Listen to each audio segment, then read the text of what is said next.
Dear viewers, my name is Naghmana Hashmi, and today I will be expressing my views on the new security policy of Pakistan. To begin with, I think it is a very good thing that finally, after more than 70 years of the establishment of the Islamic Republic of Pakistan, we have finally been able to come up with a comprehensive document with the name of National Security Policy. Because in my view, there is no nation in the world that can actually move forward unless it has a long-term strategic view on which all the stakeholders of that nation, of that country, are on board. And in modern times, with the increase in technology, with globalization, and with enhanced interdependence of sovereign nation states, it is so important that there is a clear document, or there is a clear vision with the leadership of the country and also with the people of the country to see what is the direction that this nation wants to go in. Where does it want to see itself in the future? And as the world has changed, the way that people and governments look at national security policy has also undergone a tremendous change. Traditionally, in the nation states, we saw that security particularly only referred to a very narrow and a very restricted concept of security in terms of safe borders and physical security of a nation, which was and still is the responsibility of the armed forces of that country. Even in the olden days of nation states, we saw that the security of the national borders were also linked basically to ensuring peace, prosperity, economic affluence of the people. So in those days also, somehow or the other, you could say that the internal aspects or the internal security of a nation and its affluence was linked to the physical security in terms of the military and defense security of the country. But as I said, the times have changed, and because of the advances in technology and because of the interdependence of states, the concept has now widened.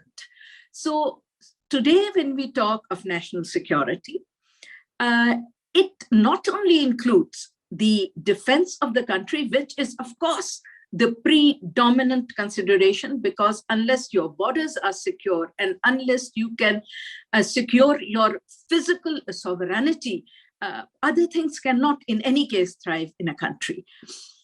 But at the same time, we see that economic security has really taken the central stage. And with economic security, there are new challenges which the world is facing. For example, climate change, food security, education, health, new pandemics we see are emerging every day, which we just saw the COVID-19 pandemic playing havoc with the countries and with the concept of their independence and threatening states from within themselves rather than other nations threatening their security. So nowadays it has become a very complex and a very complicated and all-encompassing notion, which we call the national security. It would have been very nice if we had a national security document right from the beginning of the establishment of Pakistan. But as they say, it's better late than never. So I must congratulate the institutions and the politicians and the other stakeholders who have worked very hard to finally come up with this very, very comprehensive document. I have not had the, let's say, pleasure or the opportunity of actually looking at the entire document. But what I have seen is extremely encouraging, because it is addressing national security in a comprehensive way by making the economy and the stabilization of economy and the growth of economy and the socio-economic development of the people of this country as the core security issue of Pakistan. So I am very encouraged by what I see. I have seen people making all sorts of comments on the national security policy. Yes, in a large country like Pakistan and in a democratic country, every political party and every individual has a right to express themselves. But I feel that that expression of opinion should also be balanced and keeping into considerations the very complicated issues that Pakistan is facing. This is not the end all and be all of the national security policy. This is a document that broadly outlines what should be the elements and considerations to ensure that our nation is secure from all aspects. So it is, in fact, a living and a breathing document that can be worked upon, that can be sort of enhanced, and that will lead to the government and to the politicians and to the people of Pakistan making requisite policies to achieve those broad security elements that need to be ensured in Pakistan. So it is a document that's not kind of, let's say, written in stone, but it is a set of principles, guiding principles. It is a framework, and successive governments can and will add to it and will sort of form laws and regulations and policies, whether they're industrial policies, health policies, population policies, your agriculture policies, your environment policies, economic policies, your foreign policy, and your defense policy will only emerge once there is consensus and once this document is wholeheartedly accepted by the people of Pakistan and by all the stakeholders. So as a first step, it is a very encouraging sign. Although it was in the works, we could say since 2008 to be correct, and in a more sort of concrete way, it work on the national security policy started in 2014 when the National Security Division was actually established. And I remember Ambassador Sadiq was the first secretary of the National Security Division. And they started the process of consulting with various stakeholders. It included intellectuals and generalists and academia and politicians and the army, which is also a very important, as I've said, stakeholder, all the various ministries of the government, because at the end of the day, it is these ministries, it is these divisions that have to take inspiration from this very good document and take it forward to ensure that the people of Pakistan get what they are looking for, which is first and foremost the socio-economic development. And with socio-economic development will come economic stability. And with economic stability and economic affluence is the way that Pakistan will be, one could say, fully sovereign. For as long as we have to go to international financial institutions, or for that matter, to our friends who are more affluent than us, to bail us out on various occasions, somehow or the other, that lack of economic independence impinges on the security of the country. So by putting the economic development and economic independence as at the core of this national security policy, I think we will be able to, with other elements, of course, and with the requisite policies, able to achieve the true independence of a country, which can only come if it is economically independent. And when its people are educated, if its people are knowledgeable and are cognizant and understanding of where the new technological world is going.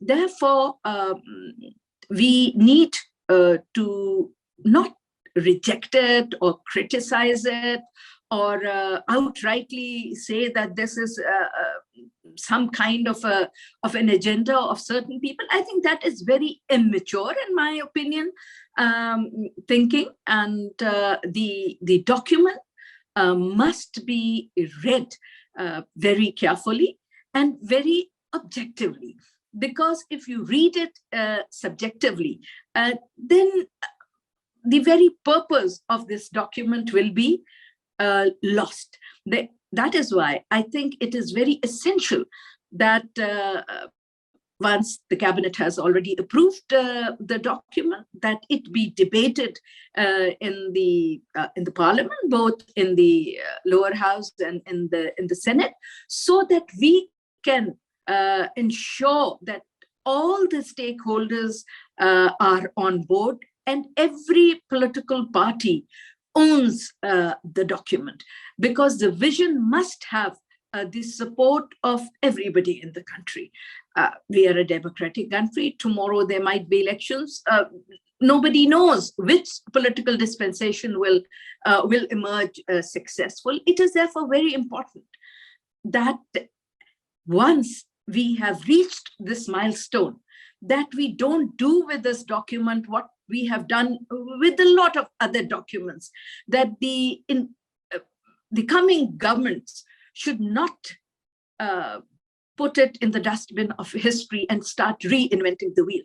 So to ensure that this document grows and develops and enables Pakistan to grow and develop with it, it is very important for all political leaders to take a very objective view of this document. Okay, it is a fact that this has been finalized in the period of the incumbent government.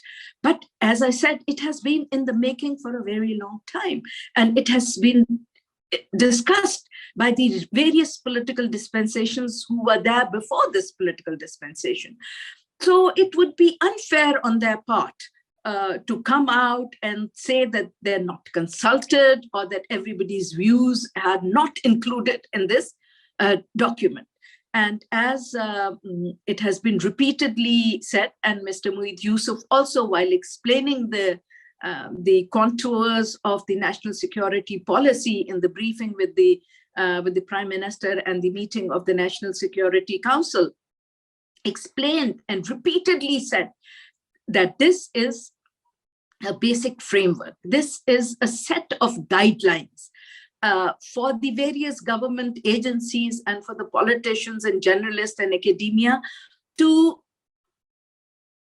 sort of work towards. And it is not itself an end, but it is a gateway to achieving all kinds of securities that we are aspiring for and which are a must for an independent state to thrive and to exist in this world. So once again, I would urge all my viewers to study it, to not outrightly reject it just because it has been done by, or it has, let me not say it has been done because it was long time in the making, just because the project has sort of come to fruition in this particular dispensation, it should not be discarded on political considerations. It is a national cause. It's a national document and must be treated as such. The debate on the national security strategy will continue in the coming days. And as some part of the document become public, more comprehensive views can be expressed on it. But to end my talk today, I would say that the one most important thing that this draft or this National Security Agency has achieved, and it's a commendable thing that we have finally been able to achieve, which is that all the stakeholders, including the defense forces of Pakistan, are today on the same page as the civilian dispensation and the politicians regarding the future direction of this country. And I think that is a very, very big breakthrough, because if you look at our history carefully, you would realize that we do not even have a national defense strategy as such, which has been approved or in a written document. And it is only after this strategy is wholeheartedly adopted that the defense establishment will also be able to define the contours of the national defense policy. So I think it is something to celebrate. And I think this shows how far Pakistan has come. And it also is very encouraging for me to see that we have finally a vision in our hands that we need to follow and strive to work towards. Pakistan, Zindabad. Thank you very much.